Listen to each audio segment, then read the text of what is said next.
Hey guys, welcome to the Double Chen Show. It's Mikey Chen. It's Danny Chen. So you guys have probably all heard of Asian stereotypes like all Asians are good at math or we can all play an instrument. That's right. A lot of these stereotypes could be a result of Asian parents basically forcing us to study hard and practicing our musical instruments often. But I think there's actually some benefit to that, right? You get good grades, impress your friends and your high school crush when you rock out on the keyboard. That's true. I could never do that. I could rock out on my recorder.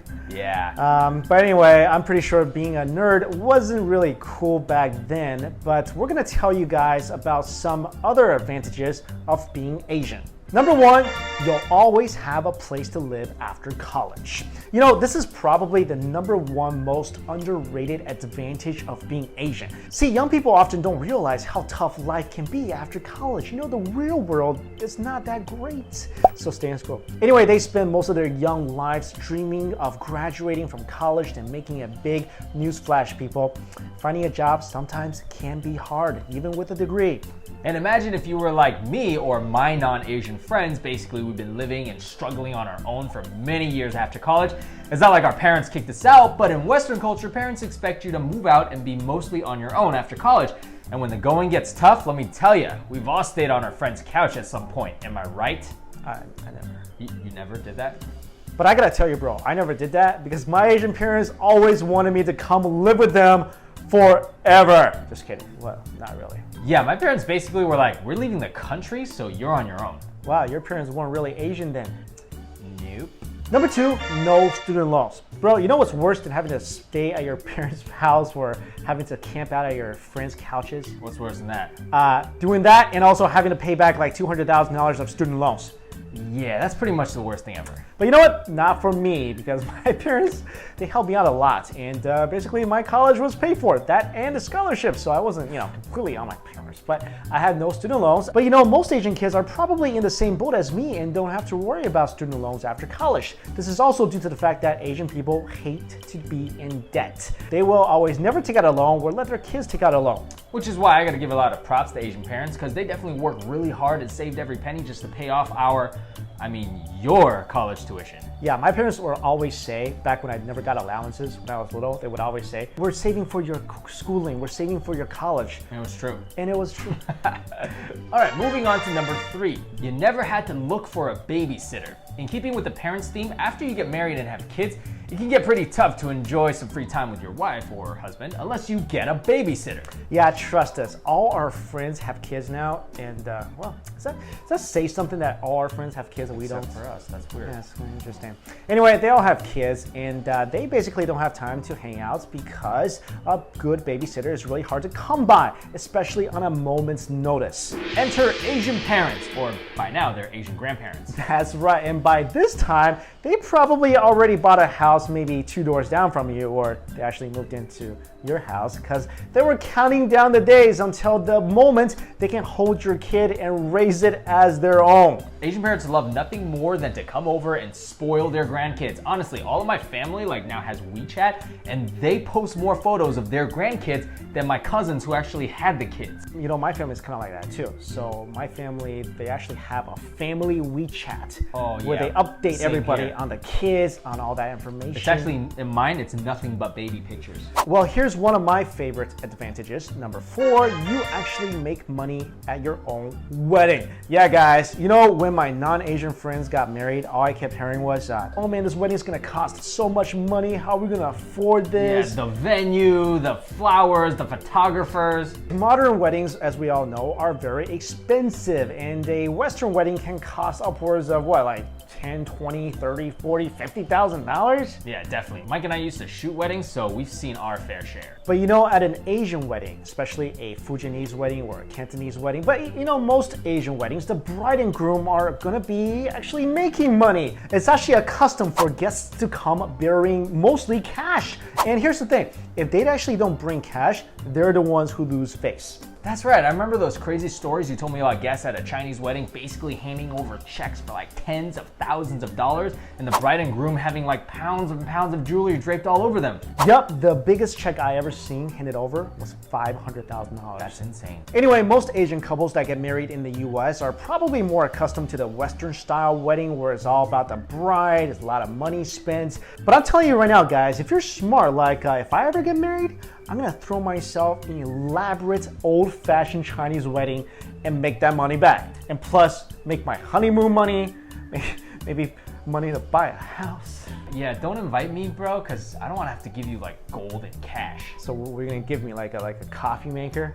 You're gonna give me a coffee maker, aren't you? You will be so lucky. Yeah, you're gonna lose face. Speaking of making money at weddings, if you're Chinese, there's another time during the year when the smell of dollar bills arrive, which brings us to number 5, New Year red pocket money. This is a day all Chinese kids will look forward to. It's kind of like Christmas, but instead of getting a bike or toys, your relatives show up and they all hand you red pockets of cash. And that's when you'll be glad you have a huge family. Yeah, I know exactly what you're talking about. Unfortunately, I've only gotten the red pocket money a few times in my life, but I gotta say, that's pretty awesome. Because growing up, I had a lot of presents for my birthday and Christmas, so sometimes I'm just like, can I just get some cash?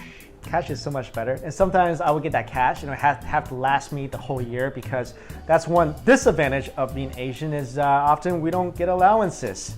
Anyway, we've been listing a lot of the cultural advantages, but let's get to some biological ones. Like number 6, we always look young. You know, this one always baffles me. How is it that anytime you see an Asian person, you can never really tell how old they are? And if you guess it, it usually ends up like they're like 10 or 15 years younger than they actually are for both men and women. I've heard that it's because of our healthy diets. Like think about Japanese or Korean food. Really? But my diet composed mainly of really greasy hot pot. So how do you explain that? Well, you have another advantage of being Asian, which we'll get to later. But you know what? Maybe we truly discovered the fountain of youth, and the rest of the world will just never know. It'll be a secret only for us Asians. It's rice.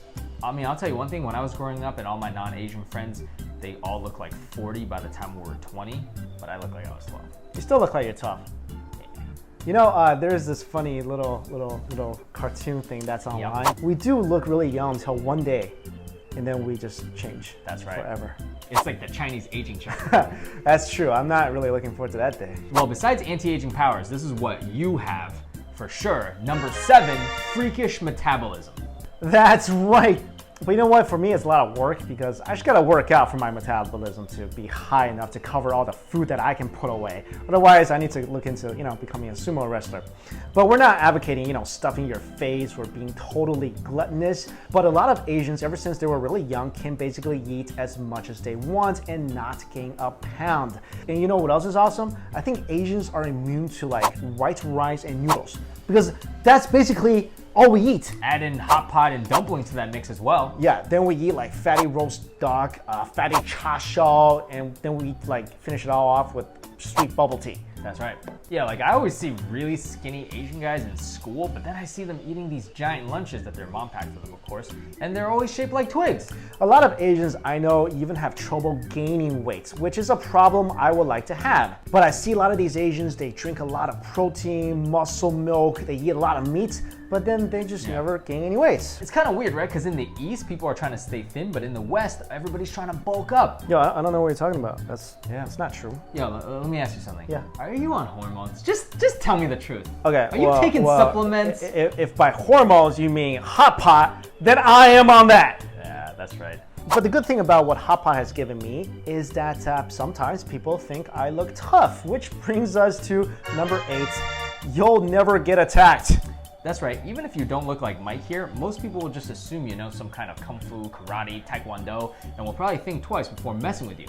I mean, that definitely helped me when I was in high school because I wasn't like the biggest kid and I didn't get into And people a lot of fights. thought you knew kung fu? People thought I knew kung Really? fu. You know, it also helps that you look like Jackie Chan. Or Jet Li.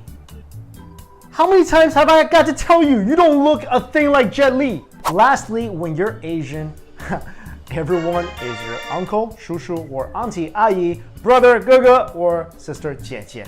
I remember growing up, my mom had some really close friends that I would even call uncles and aunties. And to this day, we're still very close and they treat me like part of their own family, even though they still live halfway around the world. Yeah, actually that says a lot about traditional Chinese values where we learn to respect our elders. And it feels like your family, friends, and distant relatives are really actually close to you and they really care for you. You know, that's one thing I missed when I moved to the US, like the big family and friends gathering. I mean, in the Western culture, you really only do that during Christmas and Thanksgiving. Yeah. So I'm like, why can't we do that more often? And then I found out why, because in my non-Asian families, friends, family, they always have like those weird uncles and aunts, and they're like, we don't want to see them that often, which is very different from Chinese. Yeah, like there really is sometimes a like, I'm not saying this is all families, but sometimes in Western gatherings, there's even some hesitance, like, oh, we gotta go here. But at Asian gatherings like New Year's or Mid-Autumn festivals, everyone, even your neighbors could come and join in it's one big fun celebration. And you call every one of them your aunt or your uncle. Or your sister or your brother. So it's like one big happy family. Yeah. But you know what's also awesome about these uncles and aunts? Even if they're not directly related to you, they'll still give you red pocket money. That's right. So the bigger the family, the more red pocket money you get. Yeah, it's my childhood. Man. Why are you so sad? You know, talking about all this like family and friends, I kind of miss all my family and friends back in China. Well, you got me. Yeah. You want cool. to go FaceTime your family now? Yeah, let's do that. Yeah. Yeah. But before that, yeah, we need to go use some hot pot. That's right. Because I need some hot pot in me. Let's put that Asian metabolism to work. All right, guys, there you go. Those are some of the advantages that we can think of being Asian. If you like this video, we'll give you a list of disadvantages as well. That's right. And if we left anything out, guys, definitely put in the comments below. All right, guys, thank you so much for watching. Don't forget to subscribe to our brand new channel. Well, not that new, but kind of changing the format a bit here. Like kind of our new home. Yeah. Well, actually, this has always been our home. Yeah, but now it was like our new home. Now we completely moved out of our old home. You know what it was like? It was like we had a house. Yeah. Then we had like a second house. Yeah. And then we moved out of that first house and moved into our second house. Yeah, that's true. It's kind of like that. But I mean, the house is there. You can see it. We'll still go visit it sometimes, I guess. Right. But we have a new house now. Yeah, so definitely subscribe to our new house. Thanks so much for watching, everybody. See you later. Bye.